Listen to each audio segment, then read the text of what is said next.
up, guys? Happy New Year from the Guitar Dungeon. I hadn't done a video in a while, and I figured I was long past due. What you are watching is the third take of this particular video. The first one, I realized that the crappy, cheap action camera that I was using died on me as I was recording that one and wouldn't upload the file. The second time, the memory card and the other cheap, crappy action camera that I've been using filled up on me before I was done, which was fine because that video turned out to be way too long anyway. So here we are for take 3. So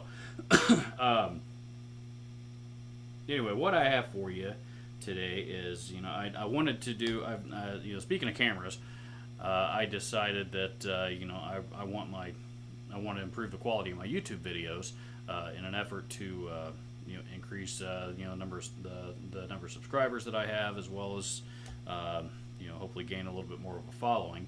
Hint, hint. Please hit the subscribe button. Anyway, but it's been close to a month since the last time I did a video, and that's been far too a lot longer than I had ever intended to go without doing one. So I wanted to do one last video with my cheap camera equipment until the new stuff arrives here, hopefully next week. Anyway, what I have for you here today is this is a Squier vintage modified Strat. And the vintage modified series are actually they're great guitars, really. The Squier started up in about the 1890s as a string company. Then they got bought out by Fender on down the road. Then they pretty much did away with the Squier brand name altogether there for a short time. Then finally they resurrected it as an import line of their American-made guitars. So if you look, they're out there. You can find them. But the old Japanese-made Squiers, the Strats and the Tellys and the jazz basses and all that kind of stuff from the late 70s, early 80s are actually pretty desirable. If you can find one that's all original, they're very well built. They sound good. As far as the value goes, they're not worth a whole lot. You can usually find them for $300-400 or so. Maybe upwards of $500 if it's a really clean one. But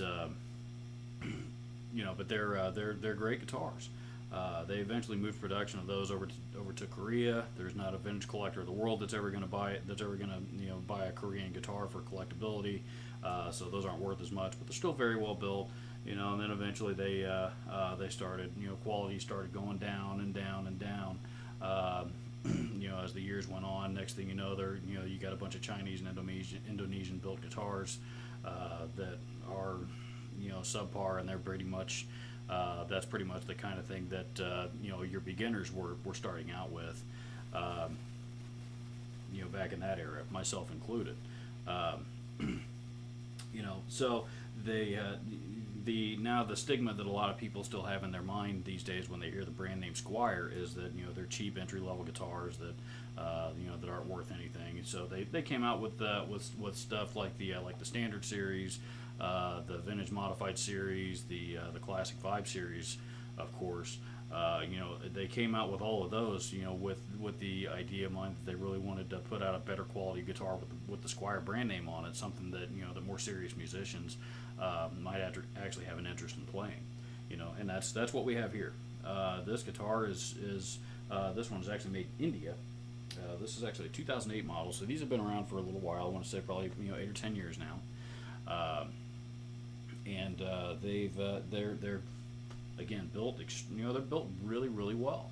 I have very little to complain about with this guitar. Those that know me know that I'm not a Fender guy. I'm not a Strat guy. They're not. They're just not my thing. I had a buddy of mine that's mentioned to me from one of my previous videos here a few weeks back. He asked me what my anti-Fenderism was all about, and I'm not anti-Fender at all, for the record, not at all. Strats have been around forever. Tellys have been, Fender's been around forever, making great guitars. And matter of fact, I think Fender's quality today is as good as it's ever been. That includes the golden era, the golden age of the 50s and 60s. They are building, very, very good quality guitars for the money. Actually not just for the money, very good quality guitars. Period. Whether you're spending $200 or $2,000 or $20,000, you're getting your money's worth with them. They have a very, Strats and single coil guitars in particular have a very kind of a distinct tone to them that is not really what I gravitate towards, particularly as a hard rock metal guitar player.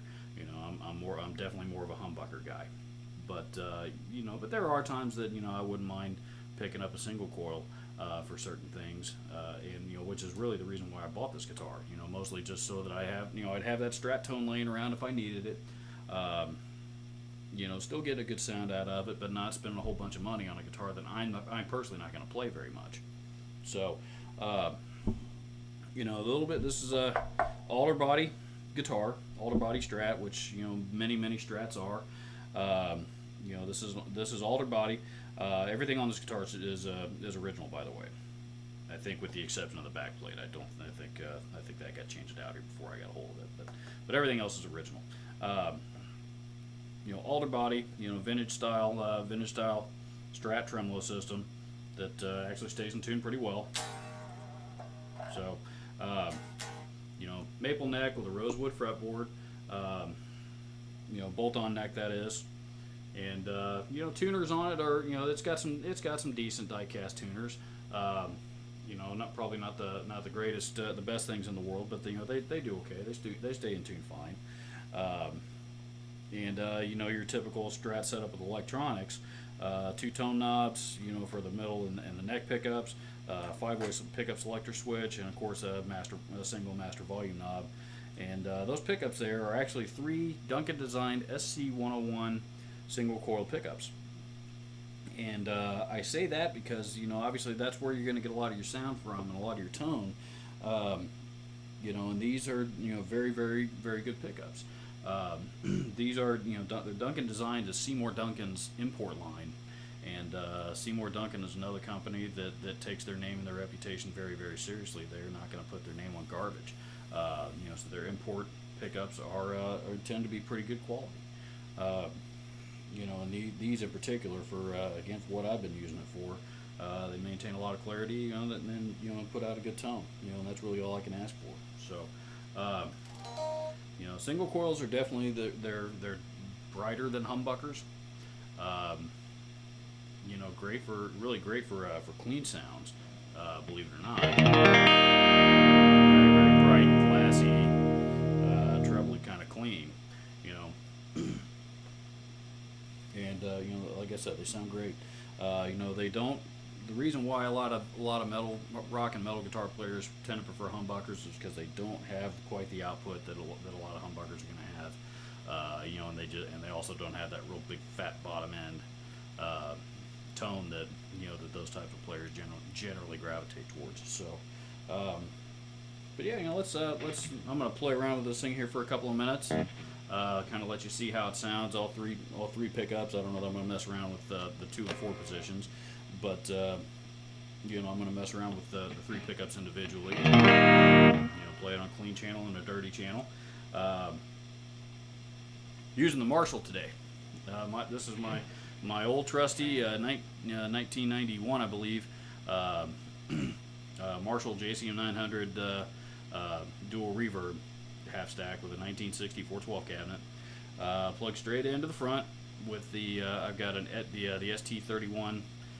Sterling Audio ST31 condenser mic right on the speaker this time, as opposed to going out through the DI like I have been on the PV amp. But so we got the speaker mic'd up directly, and I've also got a shotgun mic, which I just noticed is not pointed directly at me. Let's try that. There we go. See, maybe you can hear me a little bit better now too. But I've also got a brand new shotgun mic pointed right up at me that hopefully won't pick up any of that extra room ambiance of the guitar, and hopefully you can hear my dialogue a little bit better, especially now that I actually took a moment to point it at myself. So, anyway, let's see what you think.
One advantage to strats, and one reason why a lot of people like playing them, they tend to clean up real well.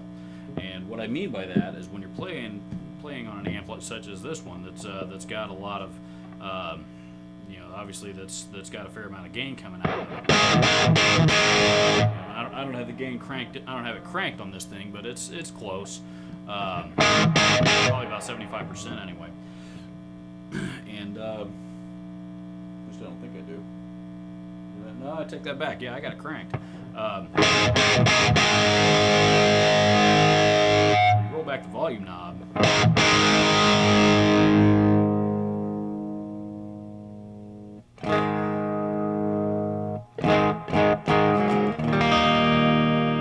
Gets a pretty clean sound out of it, really.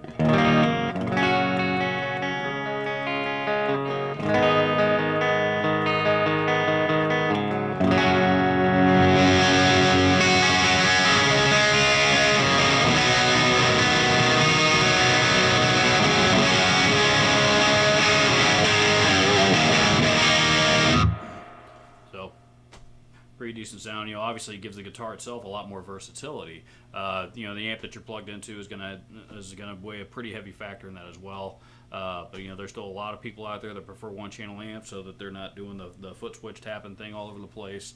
And that's how they like to clean up their tone. Roll the volume knob back.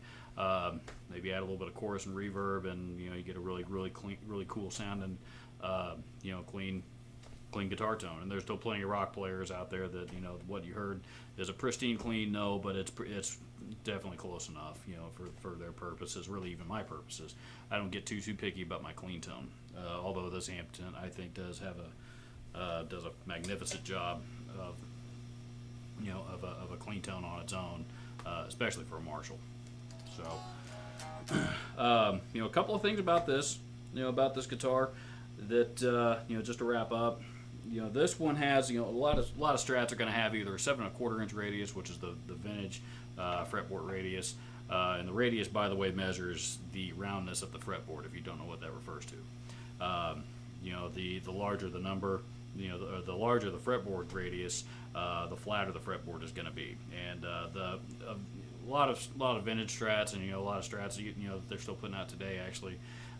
Will have a 7¼ inch radius. That's a really round fretboard. I do not care for those at all. This is a 9.5 radius, which is still a little, not quite flat enough for my taste. But again, it's okay. That's a small thing for me. For beginners, I probably almost recommend a flatter fretboard radius, just because I think they're easier to play. Plenty, personal opinion. Plenty of people out there disagree with me on that as well. Bottom line, buy what's comfortable for you. But this thing does have a 9.5 inch fretboard radius, which opposed to a Gibson, which is going to be somewhere in the 12 to 15 radius, which is more what I'm used to. Again, not quite my thing. The other thing on this is, the fretwork is okay. I've seen a lot worse. I've certainly seen better. That being said, for what these guitars cost, and I'll get to that in a minute. It's very minor, and it's certainly, it certainly can be, can be fixed and can be taken care of. Any decent luthier will know how to file frets down. So. These guitars, brand new, are going to run somewhere in about the $250 to $300 range, which really makes them I think perfect right there in that sweet spot between a price range for a beginning guitar player that might not really know what to buy versus maybe an experienced guitar player that doesn't really want to spend a whole lot of money. Again, which is why I bought it. So I really like the price point on it. You can find them used. They're certainly out there. They're all over eBay. You can find them in eBay. You can find them at Guitar Center, Sam Ash, anywhere that's that's going to carry used guitars. They're certainly out there used. On the used market, I would expect to pay somewhere between. They tend to go for about $150, $200. And again, whether you're buying it used or you're buying it new, I think you're getting a fantastic value. Perfect for beginning guitar players that again may not really know what to buy, that want to buy something that's that's going to be a good guitar that's going to last them a while, as opposed to something that's going to be really cheap and inexpensive and they're going to outgrow pretty quickly. I definitely think this is a better investment if you have the means to spend a little bit more money. I think you're going to see a lot more life out of this guitar than you would. Than you would a $100 or $150 guitar. So, and this is and Strats in general are Squier Strats in general are kind of they're still regarded as great instruments to learn to play on. When you mention the term electric guitar to to the average person on the street, this is what comes to mind. This body shape, this model, everybody knows, whether you're a guitar player or not, whether you're a musician or not, everybody knows the Fender Stratocaster. And and I think that's pretty special, and that obviously also speaks to the longevity and the versatility of this guitar, and the reason why it's been around for 60 some odd years now. So great guitar. Please don't hesitate to leave your comments down below. I'll answer them as best I can, as I always do, as best I can, as rapidly as I can, as I always do. Please don't forget to hit the subscribe button, and yeah, thanks for watching.